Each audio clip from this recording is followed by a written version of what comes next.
Alors bonjour à tous, bienvenue au Commodities Market Report. Vincent Gann pour vous retrouver, comme promis.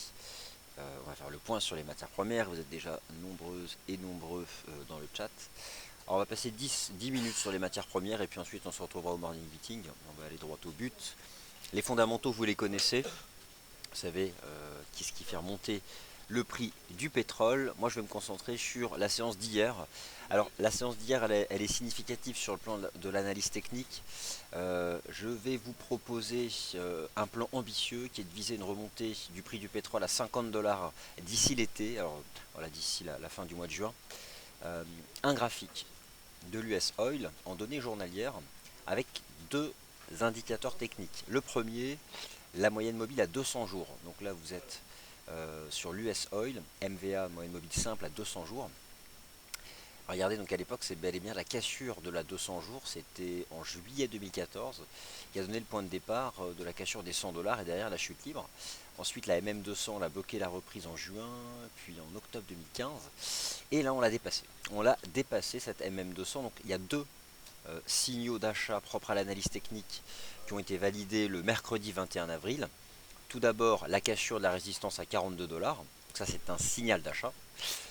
Les prix et le momentum avancent ensemble, pas de divergence, donc tout va bien. Le marteau du 18 avril, et voilà, là on s'éloigne significativement de la 200. Et ce qui va être très intéressant, c'est d'observer la pente de la moyenne mobile à 200 jours. Elle est plate, mais elle va bientôt se mettre en hausse. Et alors là, clairement, on sera reparti pour un cycle intéressant. Alors, dans tous les cas, désormais, j'envisage de la hausse pour le prix du pétrole. J'estime qu'on a déjà un canal haussier, que tout mouvement de retour sur 42, ça se paye, dans le cadre d'un pullback. On peut utiliser d'ailleurs des moyennes mobiles courtes. On va essayer de voir ce que donne MVA 20. Et ensuite, on va voir ce qu'on peut viser en étant rationnel. À un moment donné, on ne va pas viser 100 dollars. Ce ne serait pas crédible par rapport aux perspectives de croissance économique. Voilà, la MM20. Je vais juste regarder l'orientation de la moyenne mobile simple à 50 jours.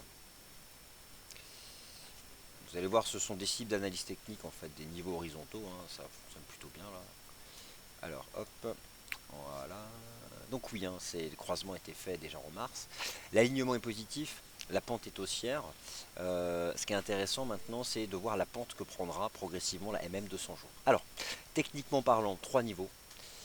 45,94 dollars, 48,26 et 50 dollars. Voilà, des niveaux de résistance horizontaux, tout simplement. Donc ça, c'est une première façon de faire. On peut aussi considérer qu'on a activé ici un espèce de V-bot, de formation en V de continuation, ou bon, tout ce que vous voulez. Alors, je vais prendre les extensions de Fibo et calculer la cible de ce qu'on a validé. Et regarder deux niveaux de prix qu'on retrouve. Alors ça m'intéresse parce qu'on retrouve deux niveaux d'extension qui se confondent avec des niveaux de chartiste. Donc ça, généralement, ça les renforce. Donc j'aurais tendance, avant l'été, à vous proposer ces deux cibles, 46 dollars et 48,50. 46 dollars et 48,50 sur le prix du pétrole. Et ce, tant que le marché tient 42 dollars. J'imagine pas qu'on puisse réintégrer 42 dollars à moins d'avoir un énorme choc de marché. Mais bon, voilà. En tout cas, techniquement parlant, hier, c'était un signal d'achat sur le pétrole brut US, mais aussi sur Lucas Oil, qui lui a simplement fait un pullback sur 42,20. Alors qu'est-ce qu'on peut viser sur Lucas Oil? Là aussi tout va bien, prix et momentum avancent ensemble. Il y a une cible intéressante ici, d'ailleurs on en est proche, qui était la partie basse de ce range sur Lucas Oil à 46,40, donc on la tape. Mais l'idée c'est que d'ici l'été, c'est de remonter sur ces niveaux-là, donc 50, 54.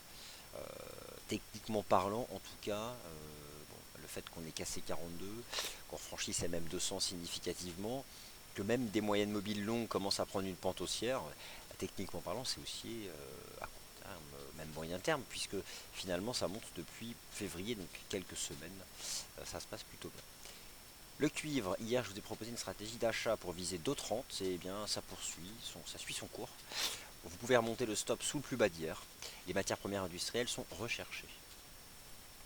Et l'once d'or est-il en train de faire une cassure aussi? Alors ça c'est étonnant parce que le dollar ne faiblit pas. Le dollar tient son support, même se renforce un peu depuis hier.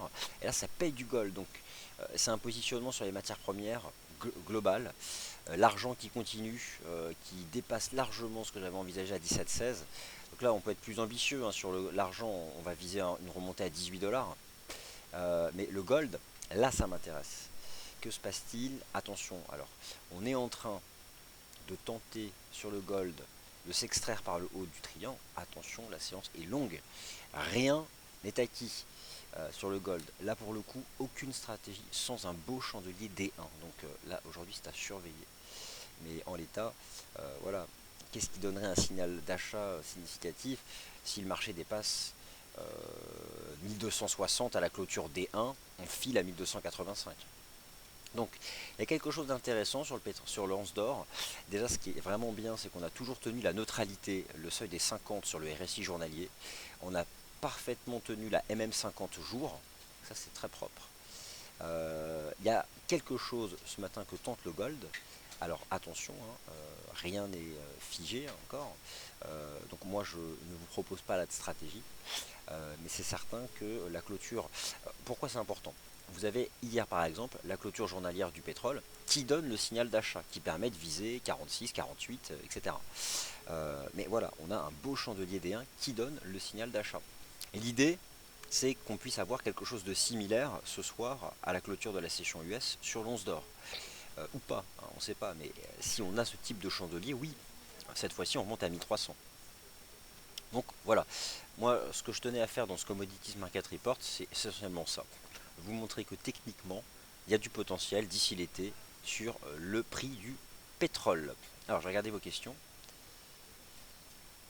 Je vois qu'il y a beaucoup d'acheteurs de l'argent. Alors, je ne peux pas poster les commentaires, je sais pas, j'ai encore un bug, donc je les lis.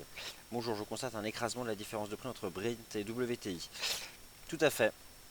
Il y a un... Alors, j'ai pas l'historique du spread là. On peut le regarder, le spread. Tout ce que je sais, c'est qu'il était anormalement élevé, d'accord? Donc là, il tend à redevenir normal. Après, je vais manquer de data là. Il faut que, mais vous pouvez regarder le spread, hein, ce qu'on appelle l'écart entre le prix du brut US et le prix du Brent. 1,8, là, c'est vrai qu'il tend vraiment à se resserrer. Alors par contre, en données horaires, votre petite divergence baissière, JS, ça peut être du rythme de marché. C'est à un moment ou à un autre, je pense que, vous savez, on casse 42 dollars. Mais peut-être que le marché va vouloir confirmer ça en allant voir si le niveau fait support. C'est possible que ça pull back à un moment ou à un autre. Et là, ça se paiera parce qu'on met le stop juste en dessous, quoi. Donc on verra. Un tel niveau, on a mis tellement de temps à le dépasser, puisqu'on a échoué 3 fois sous 42 dollars depuis mi-mars, c'est finalement passé. Possible qu'on aille le retester. Je suis pas certain non plus qu'on revienne sur 42. Mais voilà, il faut laisser MM20, MM50 monter. J'ai hâte que MM200 se mette à monter, enfin avoir une pente haussière. Non, moi franchement je suis optimiste d'ici l'été, techniquement parlant, sur le prix du pétrole. Quelle cible dans l'immédiat? On avait cherché 45, 46 dollars. Est-ce qu'on peut faire un gros pullback? 42 je pense pas, mais peut-être aller retester 42,50, retracer un peu le chandelier d'hier, qui est un beau corps, hein, un grand chandelier D1, clôture tout en haut.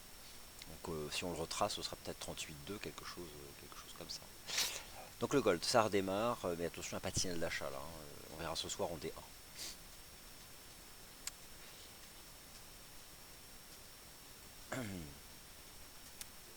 Alors, donc, comme je peux pas poster les commentaires, je les lis. Pourquoi le prix monte? Non, je ne sais pas. Alors, pourquoi le prix du pétrole monte? Alors déjà, il a beaucoup baissé.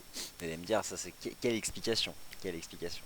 Non, en fait, même s'il y a eu l'échec des négociations à Doha, le marché il est quand même depuis quelques semaines dans cette réflexion de la mise en place de quotas. C'est-à-dire qu'il y a une démarche.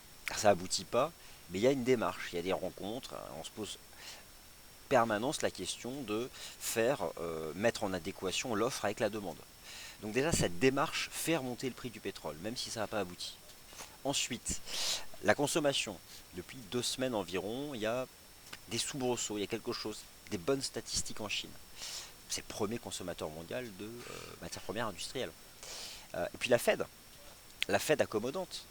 Il y a probablement un rôle important de la Fed dans la chute du prix du pétrole, hein. Lorsqu'elle a monté les taux, ça fait peur sur les personnes, ça peut ralentir la croissance économique aux États-Unis. Donc une Fed accommodante, comme elle l'est depuis quelques semaines, ça aide aussi le pétrole à remonter. Il y a beaucoup de facteurs. Et là, j'ajoute aujourd'hui un facteur technique, la cassure haussière de la résistance à 42 dollars. Allez, on passe sur les devises Como, puisque je vois beaucoup de questions à ce sujet. Et le fameux ZDUSD, bah écoutez, on est au même prix que ce matin, donc j'ai pas la réponse. Faut-il payer 69,50 ou 69,20 ou ne rien faire? Alors attention, hein, c'est pas parce que moi j'en parle que vous êtes forcé de faire quelque chose, hein. Tout ce que je peux vous dire, c'est qu'il faut avoir des stops larges sur le kiwi dollar, parce qu'il retrace tout le temps. Parfois il retrace à 80%, il est parfois complètement dingue, quoi. Et puis ça relance après. Il fait des gros retracements. Il fait jamais un retracement de 20%, quoi. Il est comme ça. Donc l'idée c'est quoi? C'est peu de levier ou pas. Après, la conviction, vous vous la forgez vous-même.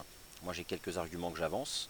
Euh, Après, j'avance plusieurs possibilités, 69,50, 69,20 ou attendre de casser par le haut le canal de consolidation. Parce que là, on retrace là. Donc, vous avez un beau canal baissier de retracement. Peut-être qu'il faut attendre qu'on sorte par le haut du canal. Et dans ce cas, le retracement sera terminé. Vous allez payer plus haut, mais au moins vous aurez la conviction qu'on aura fait la fin du retracement. Alors après, si vous me demandez, mais vous Vincent, entre 69,20, 69,50 ou la cassure du canal de retracement, c'est quoi votre choix? Bon bah, je peux essayer de répondre à cette question. Écoutez, depuis ce matin, on travaille 69,50 et ça tient pour l'instant. Voilà, c'est ce que je peux vous dire.